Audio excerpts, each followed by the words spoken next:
Bom dia a todos. Eu vou me valer das saudações feitas pelos oradores anteriores. Fui o ministro da Agricultura, Mendes Ribeiro, de representá-lo neste evento, atendendo ao convite do Dr. Árgides Meneghetti para fazer a primeira apresentação oficial do Ministério da Agricultura no Paraná, do Plano Agrícola e Pecuário 2012-2013. Quando a equipe do ministro Mendes estava discutindo sobre como fazer o evento do Plano de Safra, nós chegamos até a pensar em fazer aqui no Paraná. Nós encontramos 3 grandes dificuldades. Primeiro, que o calendário estava muito estrangulado. Nós tínhamos a Rio+20 na terceira semana de junho. Então, só teríamos a 4ª semana de junho para fazer o anúncio, uma vez que o Plano de Safra tinha que estar pronto no dia 1º de julho. A agenda da Presidente da República estava muito tomada por viagens internacionais, e ela tem se dedicado muito ao enfrentamento dessas questões aí da crise internacional. E havia também uma questão, né? Como é que a gente atende ao desejo de tantos estados brasileiros importantes no agronegócio de sediar o evento? Aí, nessa circunstância que nós estávamos, nós optamos por fazer o lançamento lá no Palácio do Planalto mesmo, e aí definir 3 participações nos estados líderes no agronegócio brasileiro. Lá no Rio Grande do Sul, foi semana passada o nosso ministro. No Mato Grosso, foi agora no sábado, o nosso secretário de Política Agrícola, Caio Rocha. E aqui no Paraná, o ministro me permitiu a grande honra de vir aqui estar com os senhores e com as senhoras, para mais uma vez conversar um pouco sobre política agrícola. É muito bom estar nesse Paraná, esse Paraná que sempre nos surpreende com sua capacidade de produzir mais, com mais qualidade, com mais eficiência. Esse Paraná que nos causa sempre admiração, respeito e orgulho. Afinal, sou paranaense também, quando enfrenta com determinação as perdas causadas pela estiagem ou pela geada. Esse Paraná, formador de lideranças nacionais no agronegócio, capazes de mostrar o melhor caminho aos produtores rurais do Estado e do Brasil. E aí eu tomo a liberdade de fazer aqui um destaque especial ao Dr. Árgides Meneghetti e ao sistema FAEP, fazendo alguns registros. É motivadora a dedicação que o Dr. Árgides tem para defender a agricultura paranaense, sempre com argumentos técnicos sólidos e consistentes. É inspiradora a grande atenção que o sistema FAEP dedica à capacitação dos produtores rurais paranaenses. É a extraordinária contribuição que o sistema FAEP vem dando ao desenvolvimento do seguro rural. Hoje, inclusive, vai ter uma apresentação específica sobre o tema, mostrando um grande avanço conseguido com muito apoio e participação do sistema FAEP. É visionária a atenção que a FAEP vem concentrando na questão da logística do agronegócio paranaense. Hoje nós teremos mais uma apresentação. Então, doutor Árgides, aqui o reconhecimento do Ministério da Agricultura ao desempenho de Vossa Senhoria e do sistema FAEP na defesa dos interesses do agronegócio paranaense. Os parabéns. Mas o tema que traz a gente aqui é o Plano Agrícola e Pecuário 2012-2013. Eu estava conversando com o Pedro, o grande técnico que vocês têm na estrutura da FAEP. Ele me disse que já divulgou bastante o Plano de Safra, em boletins, fez estudo, até hoje à tarde nas comissões vai ser detalhado, né? Mas esse Plano de Safra, eu tenho que começar a apresentação dele fazendo menção ao que disse o ministro Mendes Ribeiro lá no Palácio do Planalto. Abre aspas. É, sem dúvida, o mais democrático e auspicioso de todos os tempos. Foi projetado com muito cuidado e com total empenho do conjunto do governo, transcendendo aspectos técnicos e indo ouvir os setores envolvidos e maiores interessados. Fecha aspas. Aliás, é fundamental registrar a grande contribuição da FAEP e da UCEPAR na apresentação de sugestões ao Plano de Safra. Eu sei que o Pedro tem balanços aí sobre quanto das proposições da FAEP foram acatadas no Plano de Safra e foi significativo a receptividade pelo Ministério da Agricultura, mas eu diria que isso é mais consequência da força e dos argumentos e da justiça das reivindicações do que propriamente dito de uma disposição do Ministério da Agricultura em acatar as reivindicações. Na verdade, ele foi convencido pela força dos argumentos, pela consistência técnica dos trabalhos apresentados. Pois bem, o Plano Agrícola e Pecuário 2012-2013 é o maior e melhor plano de safra da história. Serão injetados 115 bilhões de reais na economia rural do país, sendo 94 bilhões com juros controlados, diferenciados e menores que na safra anterior. Esse total representa um crescimento de 22% sobre os recursos aplicados na safra 2011-2012. Este plano agrícola e pecuário, com crédito rural, preço mínimo e seguro agrícola, vai contribuir para que o Brasil contabilize a maior safra já produzida. Vamos chegar a 170 milhões de toneladas. E atrevo-me até a dizer que talvez seja mais do que isso, que 170 milhões de toneladas é o que nós íamos colher na safra 2010-2011, não fosse a estiagem que passou a região sul. No conjunto, as medidas de incentivo à produção do Plano de Safra contemplam a redução das taxas de juros do crédito rural, aumento dos limites individuais de financiamento ao produtor, incentivo ao médio produtor por meio do fortalecimento do PRONAMP, apoio à pecuária e às cooperativas agropecuárias, avanços nos programas de investimento, garantia de preço e mais seguro agrícola. Além disso, o plano aponta para a introdução de projetos futuros, como assistência técnica diferenciada, e esta semana passada o ministro Mendes criou um grupo de trabalho com prazo de 60 dias para apresentar uma proposta à Presidência da República de uma revitalização do Sistema Nacional de Assistência Técnica, um Programa Nacional de Armazenamento, e também nós temos um grupo de trabalho dentro do Ministério, envolvendo a CONAB e outras instituições do Ministério, tratando do Programa Nacional de Armazenamento. Nós temos carências de armazéns na região sul e na região nordeste, armazéns públicos, né? E são duas regiões muito prejudicadas pela estiagem, que periodicamente vem com mais força.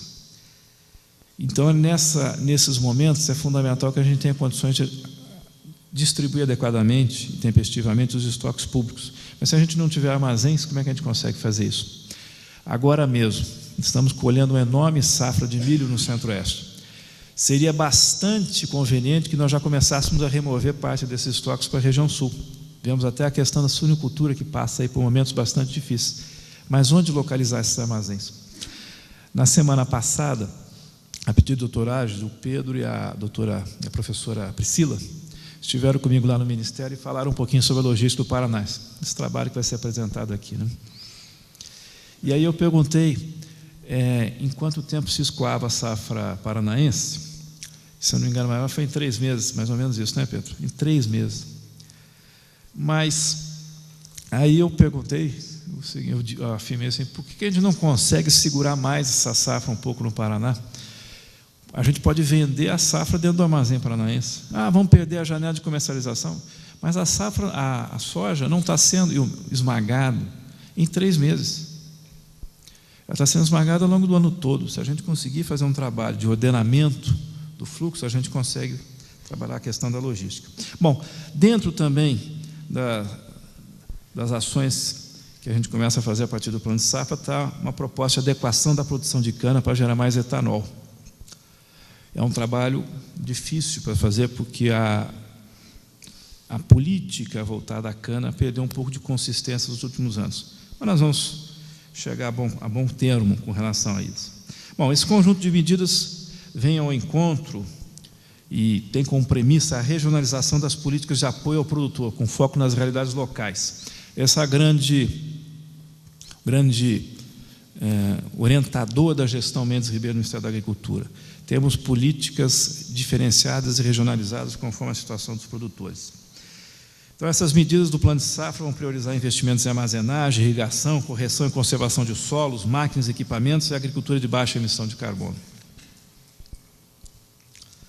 Eu não vou ficar detalhando os números que estão aqui nessa tela, até porque já foram bastante divulgados pelo governo, pela imprensa, pela FAEP, né? Mas eu queria dar alguns destaques. O Plano de Safra segue a política econômica do governo, priorizando o aumento dos recursos e a diminuição dos juros. É importante destacar a redução das taxas de juros. Nós não só diminuímos a taxa de juros do crédito rural, como nós transferimos segmentos de produtores para escalões menores de taxa. Nós tínhamos produtores que não estavam enquadrados no PRONAMP, que passaram a ser enquadrados no PRONAMP. Nós tínhamos produtores que estavam enquadrados no PRONAMP e passaram a se enquadrar no PRONAF. Nós tivemos redução de taxa, tivemos algum aumento de volume, de limites individuais, né? E também tivemos uma redução de juros na economia. Os juros da economia caíram. Então, mesmo os recursos complementares que o produtor pega junto a tradings, fornecedores e bancos, que não são crédito rural, também esses tendem a reduzir os seus custos, porque o custo da economia está ficando menor. Serão mais de 70 bilhões de reais a 5,5% para custeio e comercialização. Serão 11 bilhões de reais para custeio e investimento contratado por produtores médios no Pronamp, com juros de 5% ao ano. Nós teremos 18 bilhões de reais nos programas agrícolas de investimento, com recursos do BNDES, com taxas reduzidas para 5% ou 5,5% ao ano. É crédito em condições especiais para compra de máquinas, equipamentos para irrigação, armazenagem, adequação ambiental da propriedade, estufas, galpões, instalações, etc. Houve aumento do limite de financiamento do produtor para o custeio, passou de 650 mil reais para 800 mil reais por safra, safrinha, safra de inverno. Para a comercialização da safra, o limite sai de 1.300.000 para 1.600.000 reais, ou seja, uma variação de 23%. Não sei se nós vamos ter tempo para perguntas, mas se tivéssemos, ou se tivermos, virá uma pergunta assim: mas de que baixa, o que adianta trabalhar esses recursos de crédito rural dessa forma se o produtor não consegue crédito nos agentes financeiros? Na medida em que a gente coloca, primeiro, parte dos produtores tem acesso ao sistema bancário, ao crédito. Na medida que a gente cria condições melhores para esses programas, parte dos produtores passa a ter mais acesso do que tinham antes. Na medida em que a gente cria uma consistência na política agrícola e passa a dar uma visibilidade, uma previsibilidade à renda do produtor rural, ele consegue mais crédito nos bancos e no comércio. Na medida em que a gente garanta renda para o produtor, ele vai reduzindo o seu endividamento e vai seguindo em frente nas suas atividades. Nós estamos trabalhando muito forte lá no Ministério a ideia da gente trabalhar a garantia da renda, trabalhar muito a redução da volatilidade da renda do produtor rural. E a partir disso, aí nós vamos trabalhar um programa mais forte na questão do endividamento crônico, estrutural, que alguns produtores têm. Mas se ele não tiver renda, como é que ele vai conseguir resolver o seu endividamento? Então nós temos que procurar soluções de renda, resolver o fluxo da safra, o fluxo da produção. E vamos trabalhar uma ideia que ainda precisa ganhar um pouco mais de receptividade política, mas que a gente entende que é a grande saída para esse endividamento e para essa dificuldade de tomar crédito que alguns produtores têm no sistema bancário, que é a criação de fundos garantidores.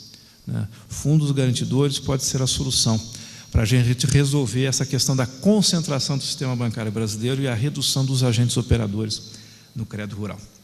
Bom, o governo destinou 3,4 bilhões de reais para o plano ABC, com uma redução das taxas de 5,5% para 5% ao ano. Com isso, teremos uma agricultura cada vez mais sustentável, cada vez mais eficiente e produtiva. Foram renovadas as linhas de financiamento para aquisição de matrizes e reprodutores. A taxa de juros baixou de 6,75% para 5,5% ao ano. Para a suinocultura, a ovinocultura e a caprinocultura foi criada uma linha especial para a retenção de matrizes, com prazo de pagamento de 2 anos e taxas de juros de 5,5% ao ano. O Ministério da Agricultura conseguiu atender reivindicações importantes das cooperativas. Os juros baixaram no capital do giro, assim como nos investimentos. O volume de recursos para aquele setor chegará a 2 bilhões de reais. E o Prodecop teve elevação do limite de financiamento. Essas linhas são bastante utilizadas aqui no estado do Paraná. Mas talvez um dos grandes destaques, talvez não, com certeza um dos grandes destaques do plano de safra é a atenção que foi dada à classe média rural, foi dada ao Pronamp. No Pronamp nós tivemos mais recursos, menores taxas e 2 grandes medidas. Nesse nosso plano agrícola e pecuário 2002-2013, o governo aceitou, começou a dar vazão a uma demanda histórica dos médios produtores, que era a criação de um modelo de apoio específico. As 2 grandes medidas, além de mais recursos e menores taxas. A primeira delas é mais proteção a menores custos. O Proagro foi ampliado de 150 mil reais para 300 mil reais. Isso é garantia de renda para milhares de produtores rurais. E a partir de 2013 estará disponível um crédito rural diferente para toda a propriedade, com assistência técnica e seguro agrícola conjugados. Com o apoio da presidente Dilma, o Ministério da Agricultura pôde fazer melhoramentos no programa de seguro rural. Serão 400 milhões de reais para subvenção ao prêmio. Com esses recursos, mais a expansão do Proagro para os médios produtores, teremos uma ampliação do valor segurado de 9 bilhões para 16 bilhões de reais. Somados os dois instrumentos, Seguro Rural subsidiado e Proagro para médios e grandes produtores, a área protegida passará de 10 milhões para 15 milhões de hectares nos próximos 24 meses. Desenhado o Plano de Safra 2002-2013, o ministro Mendes Ribeiro está priorizando agora o anúncio de medidas específicas para enfrentamento da crise de renda dos setores de arroz, laranja, suínos e maçã. Para a maçã, foi feito um pacote de prorrogação. Para o arroz, em que desde o ano passado a gente conseguiu implementar um programa razoável de sustentação de preços, nós detectamos que, mesmo com esses preços obtidos neste ano, o endividamento estrutural não está tendo condições de ser regularizado, ser quitado neste ano. Então, está sendo dada prorrogação para as dívidas de custeio e investimento prorrogados em anos anteriores e para a parcela de investimento dos produtores de arroz.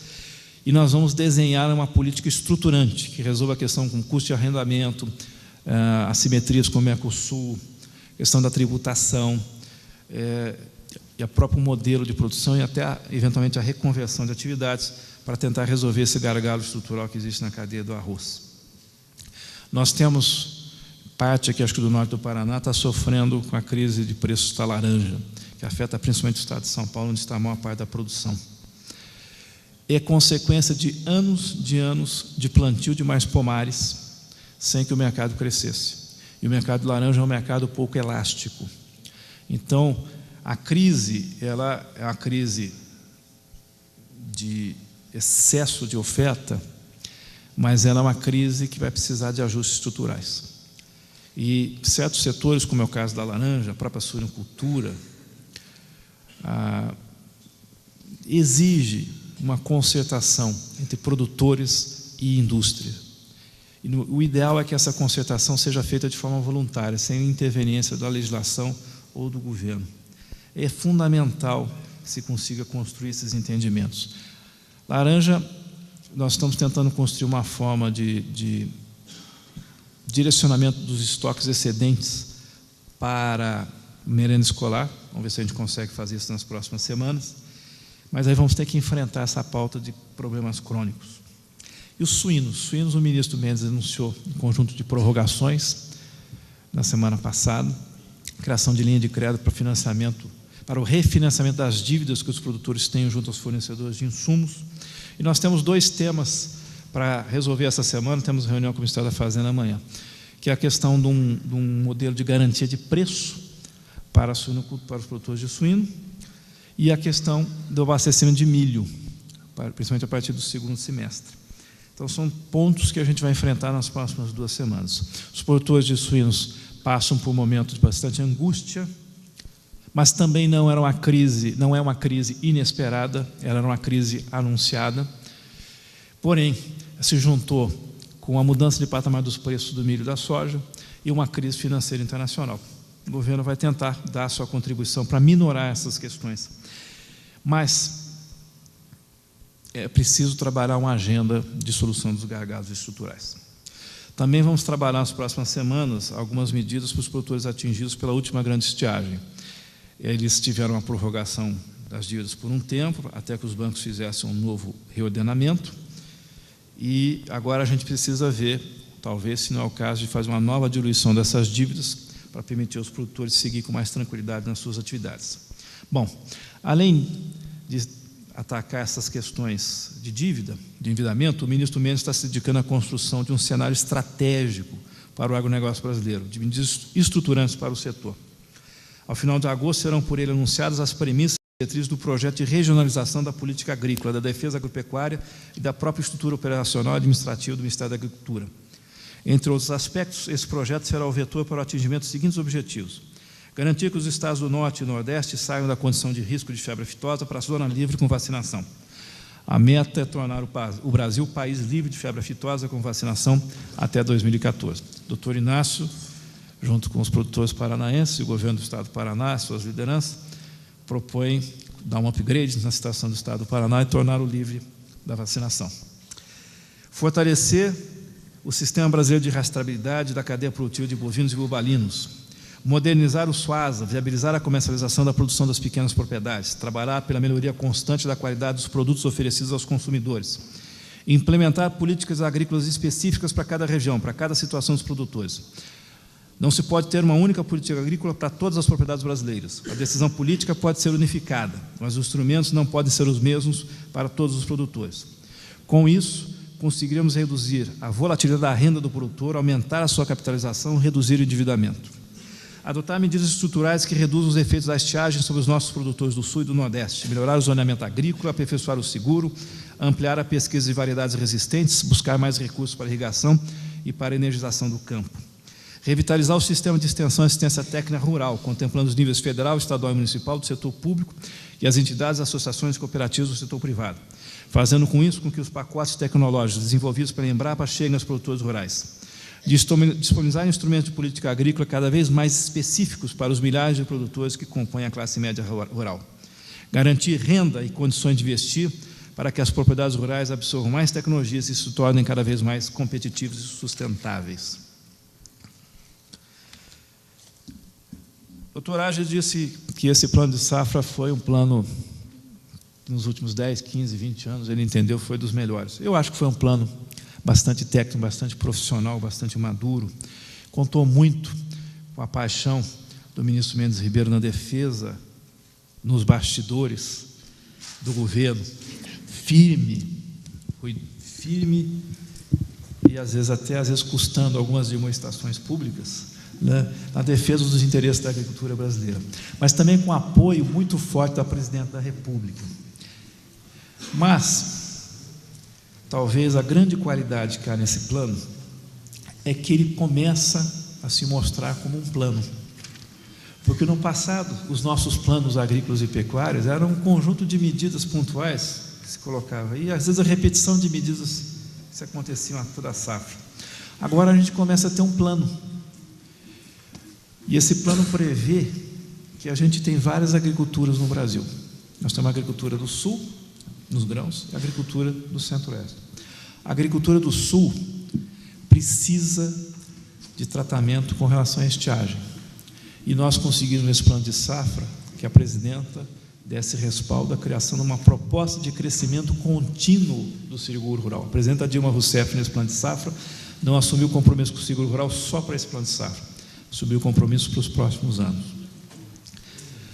A agricultura do Sul é muito afetada pelo Mercosul.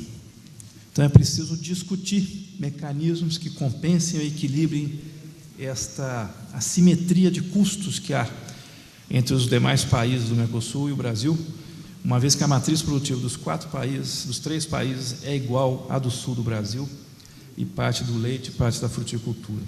E aí o ministro Mendes tem sido muito corajoso, ele conseguiu tirar do ministro da Agricultura da Argentina uma aceitação à imposição de cotas e restrições ao fluxo de produtos argentinos para o Brasil. Isso foi inédito.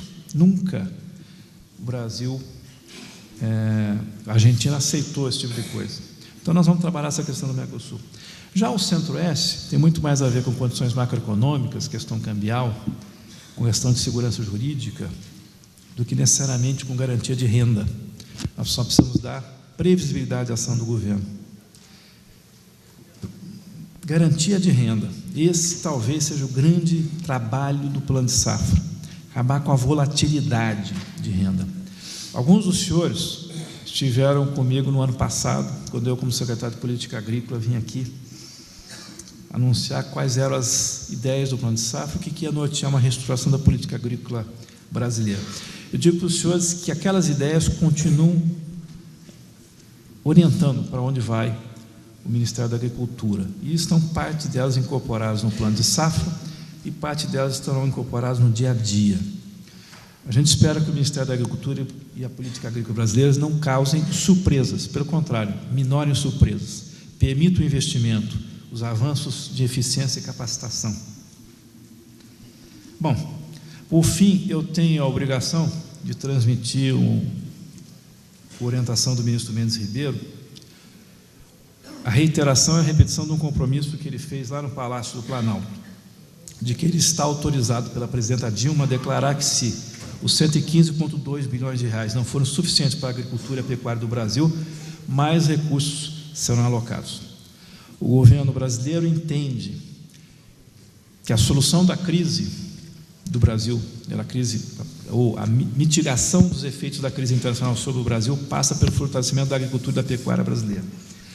O governo brasileiro entende que o agronegócio brasileiro é razão de ser do país, é talento e competência extraordinárias que o resto dos países do mundo não tem. Então, nós queremos firmar aqui o compromisso do ministro Mendes Ribeiro, do Ministério da Agricultura, de estar sempre presente aqui no Paraná, ouvindo as reivindicações dos produtores rurais paranaenses, atendendo às suas solicitações e contribuindo para que eles cada vez mais alimentem o Brasil, o mundo, tragam energia e tragam divisas e empregos para o país. Muito obrigado. Bom dia para todos.